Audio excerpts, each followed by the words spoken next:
this is a fascinating story about, oh, they're all fascinating stories, but this is a really good story about one of the Second World War's most heroic adventures, both from a personal point of view and a mechanical point of view. There's this, it's all about a Bentley. The main story is in 1940, when the Nazis invaded France, they were encircling Paris, and just as they closed the final stage of the circle to completely trap it, escaped out of that, out of Paris, came a Bentley Continental, 1937 model, with 1.5 tons of platinum strapped to its chassis. Now that platinum eventually went on to finance the Spitfires in the Free French Army later on in the war. But in 1940, this banker persuaded his fellow directors of the bank to allow him to get this bullion out of France before the Nazis seized it. The history behind it is fascinating. He was a French count who was an aristocrat, obviously, and he'd entertained the Nazis, or this German aristocrat, in 1931, I think, and they'd had a race between Paris and Cannes, between a Mercedes and a Bentley, not the same one, but and the Bentley. And extraordinarily enough, even though it was a supercharged Mercedes and everything, but the Bentley won.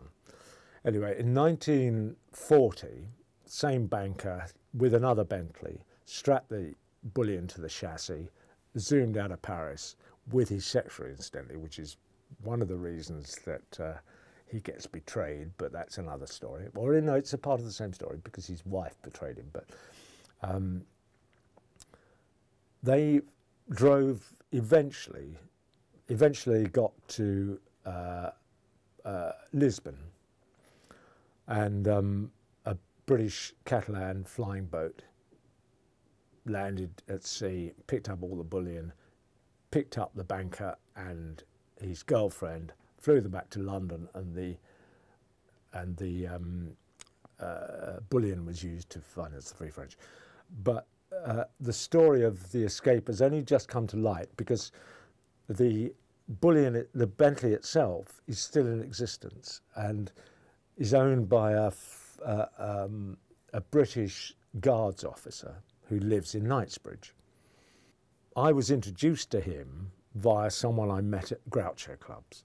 Anyway, that's how I got it, because I was interested in this story, and he owned the Bentley. And I went to see this guy. It's extraordinary. I didn't realise anybody like this existed. You know, first I get there at 11 o'clock in the morning, he offers me a gin and tonic, and he must have done, I couldn't go near it, but he must have done a bottle of gin before we went for lunch. And it was, he owned this Bentley, and he bought it when he was an attaché, a military attaché in Lisbon, just after the war, or it was about 1960 he was there, and he saw this Bentley advertised. It was on blocks, and he bought it from the son of the guy that owned the Bentley, and when he bought the Bentley, the son of the original guy that owned the house said he was storing it for his friend, who he was convinced would return for the Bentley one day, but of course he never did. So he was selling the Bentley. Anyway, he brought it back to London, shipped it back to London, and then started an investigation into it, and discovered all these amazing stories about how it had left Paris and how it had arrived in Lisbon, but there was nothing in between.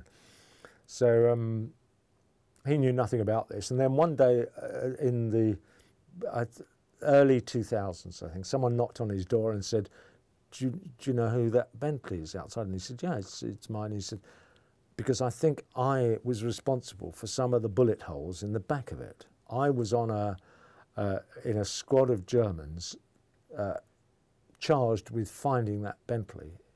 and we scoured the whole of the French countryside looking for it, and we saw it on one of the passes over the Alps, which was on one of the passes going into Spain, and we shot at it, and I shot at it, and I think I probably was responsible for one of the holes in the boot, and the guy did confirm that there was bullet holes in the boot of the car.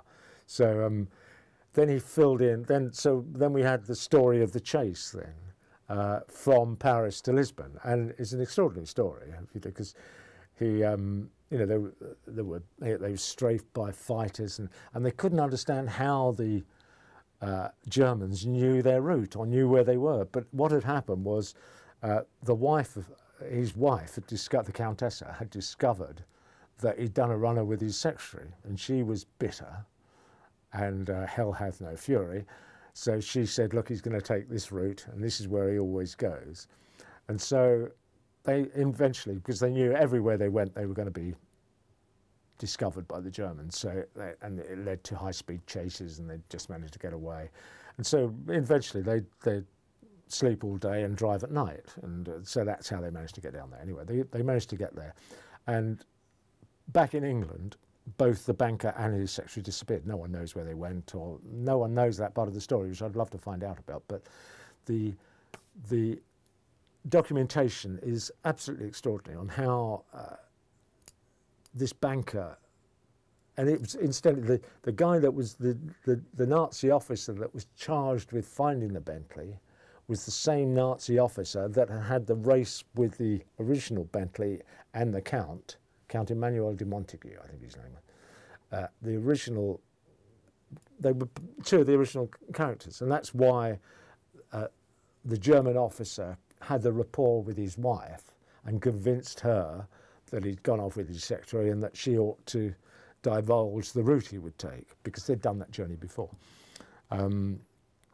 So the story just developed and developed, and it's a fascinating story, and it's rather similar to the Yellow Rolls Royce. There was a wonderful film made about a car that was a hero of a resistance army that was used to ferry the people around. It's rather similar to that. It's an extraordinary example of human endurance and mechanical endurance, because the Bentley outstripped the German Wehrmacht, and just a wonderful story, and it's still running today. So we want to make a program about that. So if you're interested, it's called the Bullion Bentley. Thank you.